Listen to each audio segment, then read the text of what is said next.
This game feels like it's based on something real, because in some ways, it is. The rituals in Fatal Frame are inspired by whispers of old beliefs, girls raised in isolation, sacrificed to keep something evil sealed. The Himuro Mansion may not be on a real map, but what it represents is very real. And what this game turns that into might be the most quietly devastating and unique horror experience of the PS2 era.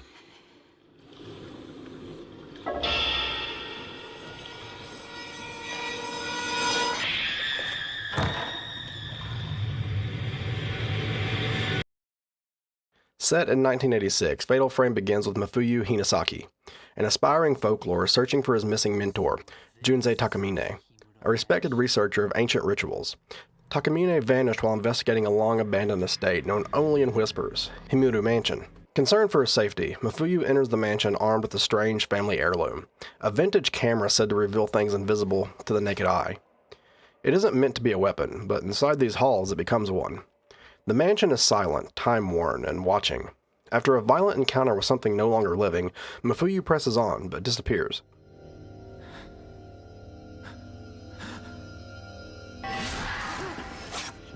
Two weeks later, his younger sister Miku follows in his footsteps.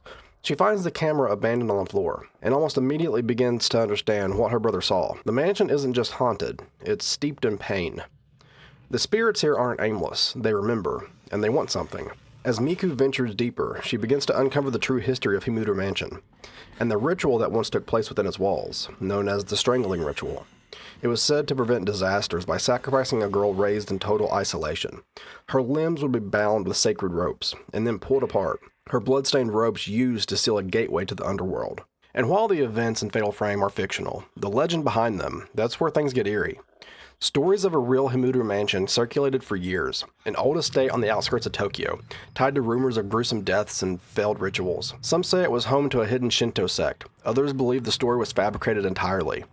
But like any good ghost story, it doesn't need to be true to haunt you.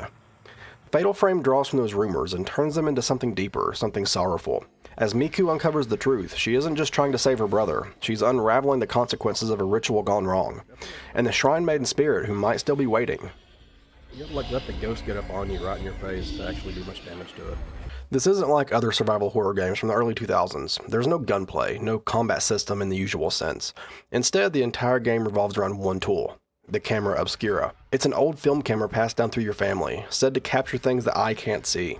And in Fatal Frame, it's the only way to fight back. You don't aim a crosshair, you raise the camera. And when you do, the game shifts into first person. You're locked into the frame, tracking ghosts that phase through walls, vanish mid-attack, or float inches from your face. The closer the ghost is, the more damage your photo does. So the whole thing becomes a game of nerve. Wait just long enough, then take the shot. Outside of encounters, the game plays like a traditional survival horror game. You're collecting healing items, different types of film, upgrade materials, and key items needed to explore. There's puzzles throughout. Some of them are simple, others built around the idea of pattern recognition. Nothing too complex, but enough to keep you engaged between fights.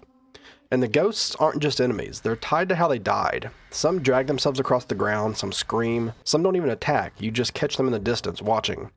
It makes the mansion feel like it has a memory, like it's still full of people who never left.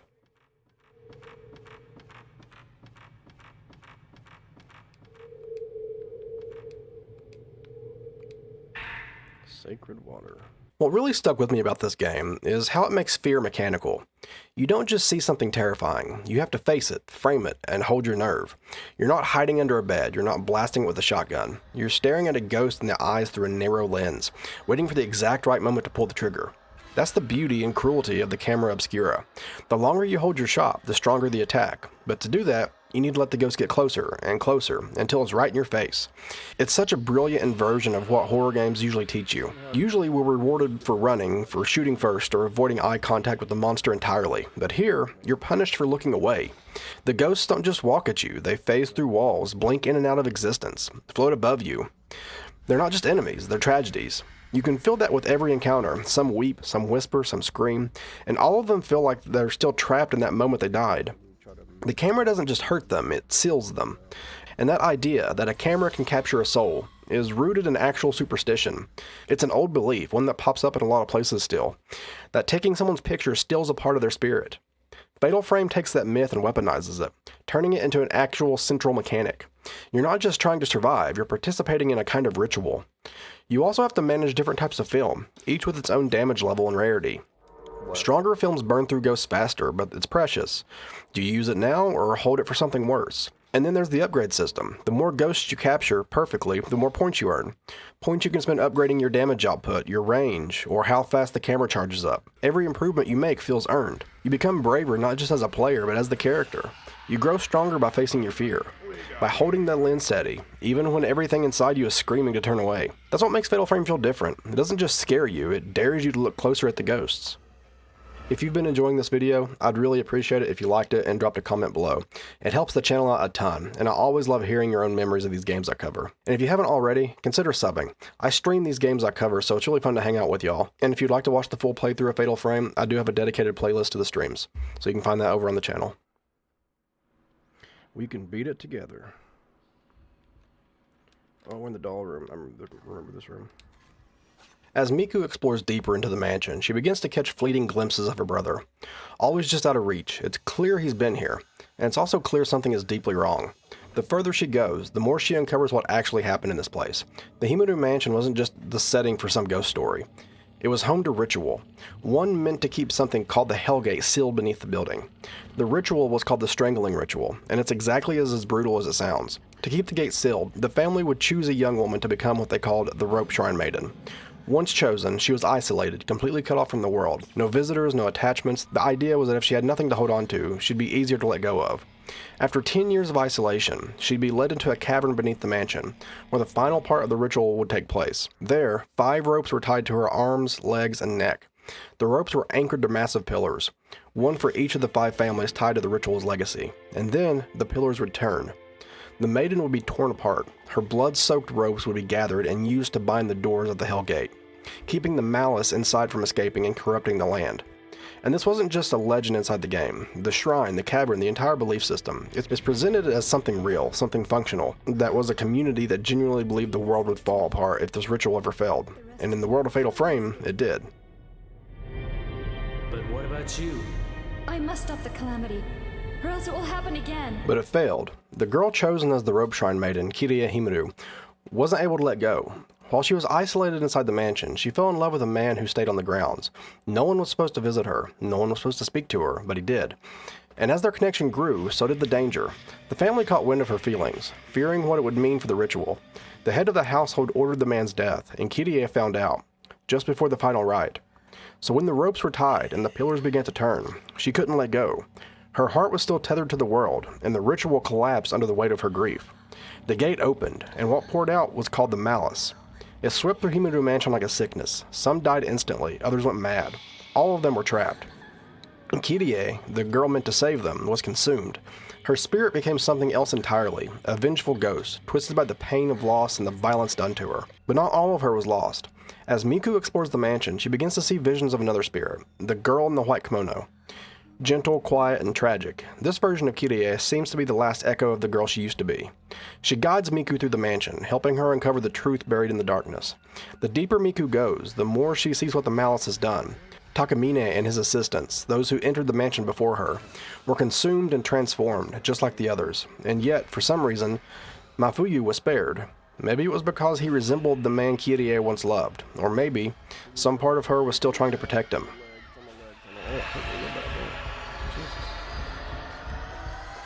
After days trapped within the Himuro Mansion, Miku was nearing her breaking point.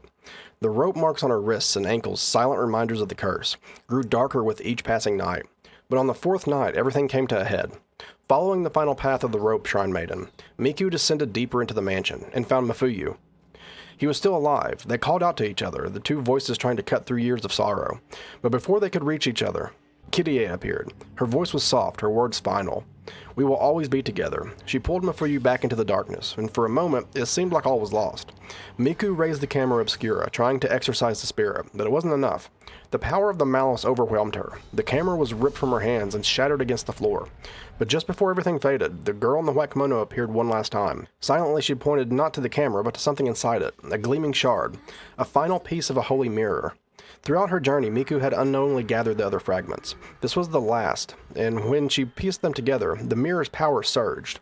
It was enough to sever the last of the Malice's grip. Kirie's tortured soul was finally freed, and with it, Mafuyu was released. The mansion, once a prison of anguish, felt quiet again.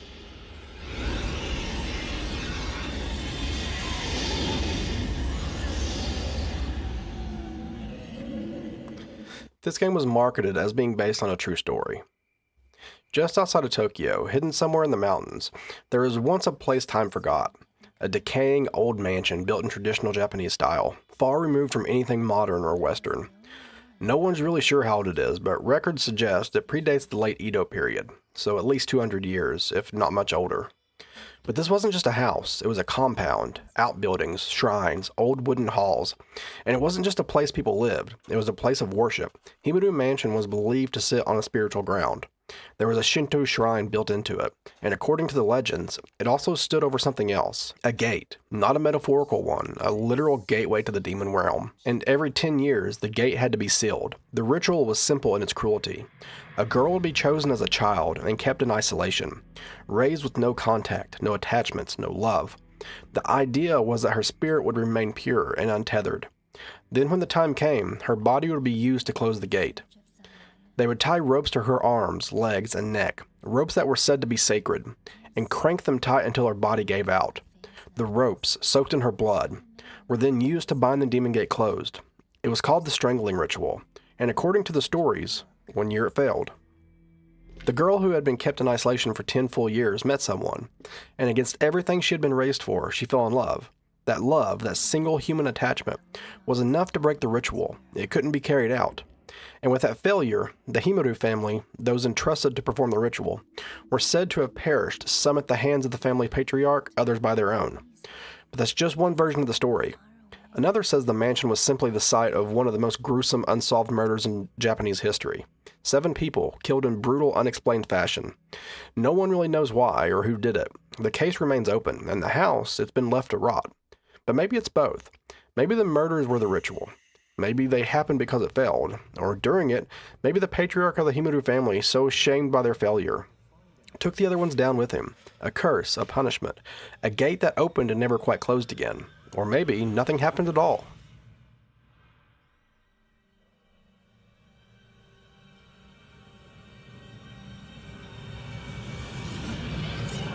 For how quiet its release was, Fatal Frame left a long shadow. It didn't sell like Resident Evil or Silent Hill, but it didn't need to. What it did was lodge itself into the minds of people who played it, slowly, permanently, like a whisper you can't unhear. It sparked a full franchise, 5 main entries, a spin-off, and even a remake that came out 2 decades later. But more than that, it helped define something a lot of modern horror games still chase: how to haunt someone without ever raising your voice. It didn't throw blood at the screen, it just stared back at you through the dark. And it gave horror a new weapon, not a shotgun, not a crowbar, but a camera. That idea of confronting fear with observation echoed through countless other games. You can feel traces of it in Outlast and Phasmophobia.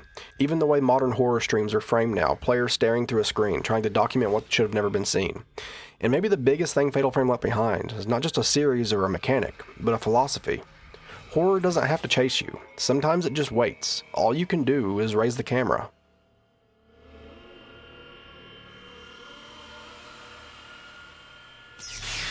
There's something about Fatal Frame that stays with you. It's not just the scares, it's the quiet, the sadness, the way the ghosts don't scream, they just look at you.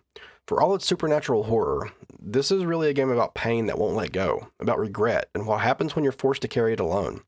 The story of Kirie is just tragic, it's inherited. A ritual she didn't choose, a sacrifice she didn't ask for, and when she failed to let go of love, she was blamed for it, punished. That's the part that hits the hardest.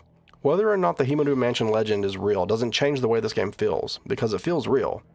It taps into something deep and cultural, fear of legacy, of expectation, of grief passed down like blood, and it makes that fear beautiful in its own quiet, haunted way. What Fatal Frame does better than most horror games is simple. It doesn't ask you to run, it asks you to see, to raise your camera, to face the thing, and in doing so, maybe understand it.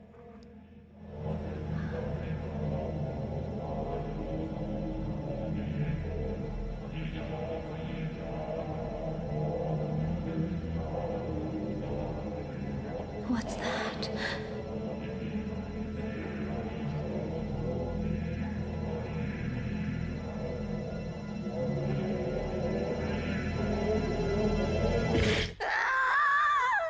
The game's not perfect. The controls are clunky, the combat can feel slow, and even back then the visuals were rough in places. But none of that matters once the atmosphere settles in. This is a game that understands silence, that understands the space between fear, and it turns that into something unforgettable. The Himuro legend, real or not, was a brilliant foundation. But what elevates that isn't the lore, it's how personal it feels. How quietly devastating it becomes once you realize this story isn't about ghosts. It's about being trapped by the expectations of others, by duty, by regret. And it's only when Miku finally sees the truth and lets go that the cycle breaks. I don't know how many people would still call this their favorite horror game, but for me, it's one I'll never forget.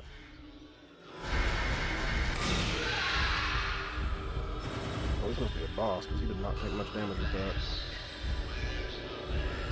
Thank you all for watching. If you enjoyed this dive into Fatal Frame, consider liking the video, leaving a comment, and subbing to the channel. Like I mentioned earlier, I do stream these games that I cover now, so if you ever want to hop by and say hi, I'll be live most evenings.